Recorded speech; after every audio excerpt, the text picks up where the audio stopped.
Sejam muito bem-vindos a mais um vídeo no KMBS Esportes. Nesse final de semana nós tivemos o primeiro grande prêmio da temporada, o primeiro final de semana de Fórmula 1 da temporada 2023 e começou do jeito que terminou o ano passado, com o Max Verstappen dominando totalmente o final de semana e principalmente a corrida. Assim, a primeira posição não deu nem graça, o resto da corrida foi bem interessante. E no vídeo de hoje eu vou falar um pouquinho mais aí sobre como aconteceu, sobre o que aconteceu na verdade nesse grande prêmio do Bahrein, que abriu a temporada da Fórmula 1 mais uma vez em 2023. Começando, como eu disse, com o Max Verstappen, nos treinos livres ele foi bem, mas ali não parecia ser um domínio da Red Bull espetacular, assim, ele ficava em terceiro, em quarto e tudo mais. Se eu não me engano, no treino livre 2 ele ficou em segundo. Aí chega no quali e ele vai bem no Q1 e no Q2, mas também não parece ser muito estar tão à frente assim dos outros. Parecia que a gente ia ter uma disputa muito grande ali entre Red Bull, entre Aston Martin, entre Ferrari e entre Mercedes. Ou seja, 4 carros ali possivelmente brigando. Mas no Q3 ele consegue uma excelente volta, fica com a pole. E da largada até o final da corrida não teve nem graça ali em relação à vitória. Todo mundo sabia que ele ia ganhar porque ele voou lá no Bahrein. Com 5, 6 voltas ele já tinha aberto 6 segundos, 7 segundos, sei lá, do Leclerc, então não tinha nem briga. A briga ficou por conta de Leclerc e Pérez pela segunda posição, mas duas coisas encaminharam aí para o mexicano ficar em segundo. A primeira é até uma dúvida minha. Eu não sei se a estratégia da Red Bull foi perfeita mais uma vez, ou se o carro da Red Bull é simplesmente muito melhor do que o da Ferrari. Porque os dois largam de macio, o Leclerc até com um pneu mais novo do que o do Pérez, né? Ele não faz a segunda volta no Q3 para ter um pneu zero para a corrida. Mas mesmo assim ele acaba parando primeiro que o Pérez no box. E depois ele coloca o duro e o Pérez coloca o macio. Então a gente imagina o quê? Não, agora o Pérez vai andar mais rápido, tudo bem. Mas o Leclerc vai ficar na pista, né? Vai ficar na pista mais tempo. Mas não, o Pérez ele ultrapassa o Leclerc com o pneu macio. Eu esqueci de falar que o Leclerc ultrapassou o Pérez na largada, né? O Leclerc largou em terceiro e o Pérez em segundo. Mas o Pérez ultrapassa ele na pista, o Leclerc nem se esforça tanto ali para defender a posição, dando a entender mesmo que ele ficaria na pista ali até boa parte da corrida, até o final da corrida. Mas não, ele para antes do Pérez. Então assim, eu não sei se a estratégia da Red Bull foi perfeita no sentido de atacar o Leclerc na pista sabendo que a Ferrari não ia aguentar ficar tanto tempo assim, ou se a Red Bull sabia que a Ferrari não tinha carro para ficar na pista. E a Ferrari não conseguiu mesmo, né? Se a Red Bull gasta tão menos pneu assim do que a Ferrari, mesmo se mantendo rápida. Eu acho que talvez tenha sido até uma combinação dos dois casos. A Red Bull consegue economizar mais o pneu e ela também teve uma leitura brilhante da corrida ali para colocar o macio mais uma vez e aí sim terminar a corrida com o duro. O Verstappen também fez essa estratégia e funcionou perfeitamente. A Red Bull teve a dobradinha e o terceiro colocado, que foi o Fernando Alonso, que eu vou falar um pouquinho mais, ele ficou 25 segundos do Pérez ali, então também não teve nenhuma disputa por essa segunda posição. O terceiro colocado foi o Alonso, porque o Leclerc abandonou mais uma vez, né? Assim como o Verstappen vencer foi uma coisa que a gente viu muito em 2022, o Leclerc abandonar também. Mais uma vez a Ferrari com problemas técnicos ali, uma falha mecânica no motor do carro do Leclerc. E assim, foram pontos jogados fora, né? Foram pelo menos 15 pontos aí jogados fora pela Ferrari, que pode fazer falta lá na frente. Eu não sei de verdade se alguém vai conseguir competir com essa Red Bull esse ano, mas se tem alguém que promete isso é a Ferrari e principalmente o Leclerc. Então perder 15 pontos aí na primeira corrida não é nada animador. Agora sim, vamos falar da grande surpresa do final de semana. Eu falei um pouquinho da Aston Martin no último vídeo, como a Aston Martin estava bem nos treinos, como a Aston Martin podia surpreender tanto no quali quanto na corrida.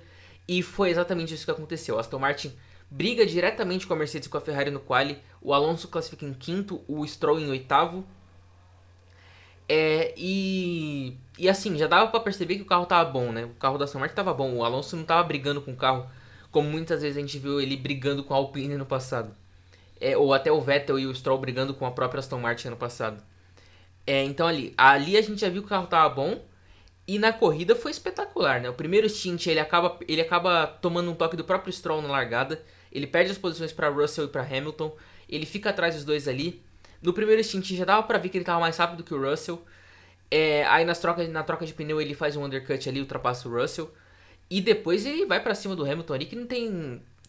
Aliás, teve jogo, né? O Hamilton foi brilhante na defesa. Até talvez a melhor disputa da corrida foi Hamilton e Alonso. O Alonso passa, o Hamilton dá o X e recupera, depois o Alonso passa de novo. Mas ali o carro dava pra ver claramente que o carro da Aston Martin estava superior ao da Mercedes naquele ponto da corrida. E aí o Alonso passou, foi embora, atacou o Sainz. E também uma grande disputa entre Sainz e Alonso. E o Alonso conseguiu a ultrapassagem para cima do espanhol, do outro espanhol no caso. Conseguindo essa terceira posição, esse pódio aí para Aston Martin. Um início de ano maravilhoso para a equipe do Lawrence Stroll, do Lance Stroll aí e tudo mais. E principalmente para o Fernando Alonso, que mostra mais uma vez o quão talentoso ele conseguindo competir com esses caras aí que estão lá no topo há muito tempo, né? O Hamilton, o Sainz aí com a Ferrari. Então, muito legal ver o Alonso aí nessa nova trajetória da carreira dele aí. 22 anos depois dele estrear na Fórmula 1. Ele estreou em 2001. Então, muito bacana ver isso. Pontos negativos, obviamente, a Ferrari e a Mercedes. A Ferrari pelo problema técnico do Leclerc, mas eu acho que a Ferrari, pro torcedor se apegar um pouquinho, é que a Ferrari mostrou que ela é um carro superior à Aston Martin e à Mercedes hoje. Principalmente com o Leclerc. O ponto de desgaste de pneu é um problema grande, mas a gente também tem que considerar que o Bahrein é uma pista cruel com isso, né? O Bahrein é uma pista que desgasta muito pneu. Então, acho que nas próximas corridas aí vai dar uma amenizada em relação a isso. O Leclerc talvez incomode o Pérez ali, eu acho que vai ser a mesma briga do ano passado, por essa segunda posição do campeonato. O Sainz também deve eventualmente roubar alguns pódios aí, quem sabe até uma vitória. A Ferrari hoje é o carro 2 do grid, mas, mais uma vez, ter esse problema técnico e também mostrar a mesma deficiência no gerenciamento de pneus da temporada passada é um ponto negativo, é um ponto para ficar de olho na equipe italiana. Em relação à Mercedes, eu acho que o ponto negativo fica por mostrar que está atrás da Aston Martin. A Mercedes fez uma corrida ruim? Não, a Mercedes não fez uma corrida ruim. O Hamilton fez uma boa corrida. O Hamilton largou muito bem. Ele conseguiu brigar com o Alonso ali, se defendeu o máximo que pôde. Ele até chegou a brigar com o Sainz, não conseguiu ultrapassagem. Mas o recado que fica para a Mercedes é que ela está atrás da Aston Martin. Até pelo que a gente viu do Stroll com o Russell. O Russell estava na frente do Stroll depois da segunda troca de pneus, ali mais pro final da corrida, e o Stroll passou o Russell. O Stroll foi para cima, conseguiu a ultrapassagem em cima do George Russell, e o Stroll termina em sexto, e o Russell consequentemente em sétimo. Também eu falei do Alonso, vale estar o Stroll, tá? O Stroll teve problema no punho, muita gente questionou se ele estava pronto para correr essa corrida por causa desse problema nos punhos, mas ele até sofreu ali na sexta-feira, dava para ver claramente que ele não estava confortável no carro, mas ele conseguiu ali com tratamento intensivo, conseguiu se sentir confortável dentro do carro e fazer uma grande corrida, terminou em sexto. 8 pontos importantes aí para Aston Martin, pensando no ano. Aqui falando do resto do grid, acho que o Bottas, que terminou em oitavo, é uma boa notícia aí. A Alfa Romeo é um carro bem mediano, o Guanyu Zhou terminou lá atrás no grid, mas o Bottas mais uma vez conseguindo roubar pontos aí no final aí dos pontos. Ele fez isso constantemente temporada passada, eu acho que ele vai continuar fazendo isso. O Bottas ele foi meio que chutado na Mercedes ali com maus olhos, né, em cima dele, mas ele é um bom piloto, um muito bom piloto. Então, conseguiu ali pontuar no final. Deixa eu ver. O Pierre Gasly é uma excelente notícia para a Alpine. Ele largou em último e ele conseguiu pontuar, então excelente. A Williams é uma boa notícia. Tanto o Albon, que terminou em décimo, foi o último a pontuar, contra o Sargent, conseguiram fazer uma boa corrida, cara. O Sargent, por boa parte da prova, ficou ali entre os 10, acabou terminando em 12º. Mas a Williams, que a expectativa era brigar com a McLaren, talvez para ser ali o pior carro do grid, com a McLaren e com a AlphaTauri, a Williams mostrou que ela tá mais perto da Alpine do que desses caras. Então, assim, eu achei bem legal a corrida da Williams. O final de semana como um todo da Williams eu achei bacana. Ponto negativo é a Haas, eu acho, porque o Hülkenberg, fez um grande treino e na corrida não conseguiu ter um bom ritmo. Mesma coisa pro Magnussen. Tentaram até uma estratégia diferente com o Magnussen ali que acabou não funcionando. Tudo bem que o Hülkenberg teve um problema na primeira volta, mas ainda assim não teve ritmo, né? Ele não teve aquilo que ele mostrou no sábado ele não mostrou no domingo, então é um ponto negativo a Haas.